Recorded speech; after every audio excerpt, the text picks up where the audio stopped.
Hampton, the game that you guys led at the half, fell behind quickly in the third quarter, but then really turned the game around over the last 20 minutes or so. Just talk about that game and the ebbs and flows of it. Yeah, it was a real good CAA win for us on Saturday in front of a great family weekend crowd that stuck around through some weather early. Had over 11,000 people there, so it was great to play well in front of our students, families, and community. We were able to build a lead early by creating some takeaways defensively and some explosive plays offensively in the first half.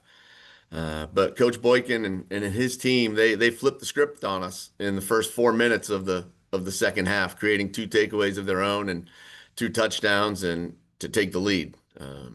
What impressed me about our team was that there was no panic, and our coaches and our players did a great job of being in the moment and playing our way back into the lead and retaking control of the game. And we did it by playing better football. We made some adjustments in the run game, kept the ball in front of us defensively, and only had 1 penalty in the second half.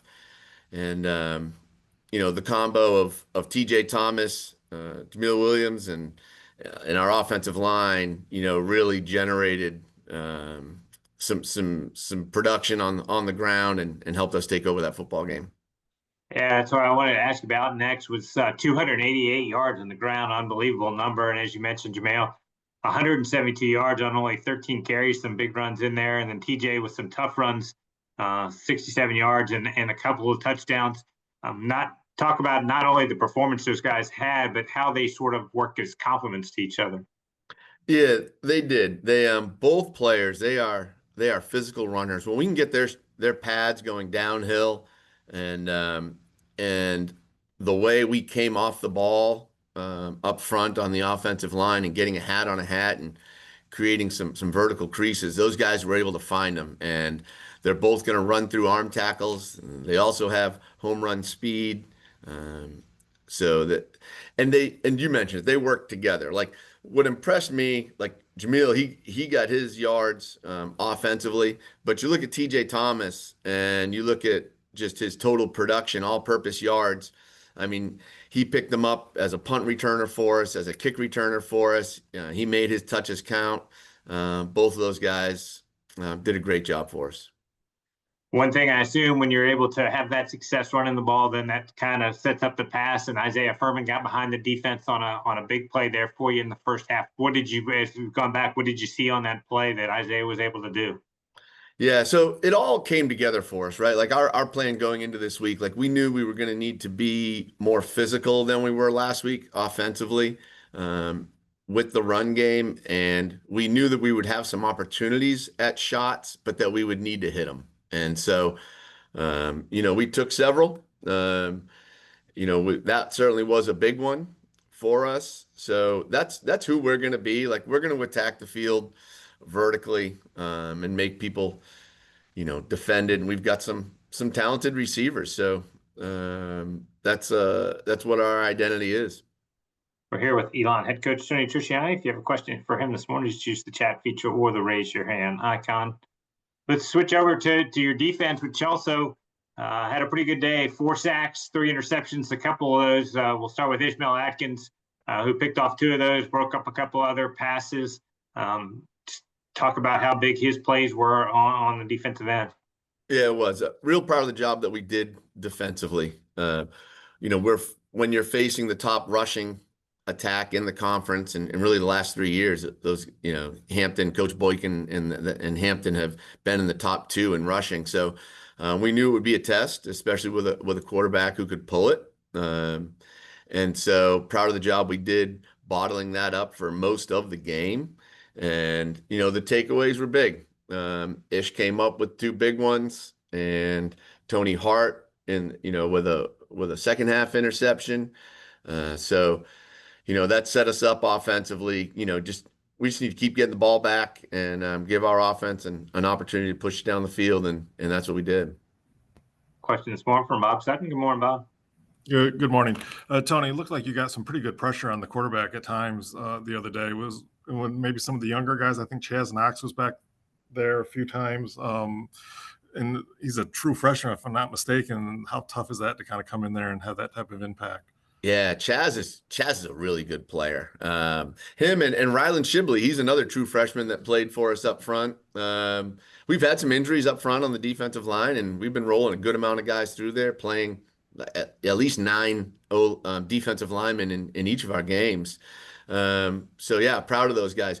Coach West, our defensive staff, has done a really good job moving those guys around. We use a lot of defensive line movements in games, and able to get some guys free and clean, and some opportunities to get to the quarterback. So it's speed and power with Kamari Brown on the edge, and then you've got some power and some quickness inside with Jake Loro, Chaz Knox, Paris Lowry. Those guys are doing a great job. I'm guessing as much pressure as you did get on at times, you'd like to finish a few more of those plays back there. I think you maybe had some opportunities. Is that something that you can maybe clean up a little bit? Yeah, we did. We had some get away from us. Could have had a few more, TFLs and sacks there for sure. Thank you. All right, let's look ahead to Saturday. Your team heads back out on the road against a quality team in Towson. As you started to prepare for them, what are some of the challenges they present for you? Yeah, it's early looking at the Towson film, but they're a well-coached football team in all 3 phases. And similar to us, they've been inconsistent early in the season, but they're finding ways to put points on the board and win football games. So, they've scored touchdowns on offense, on defense, and on special teams.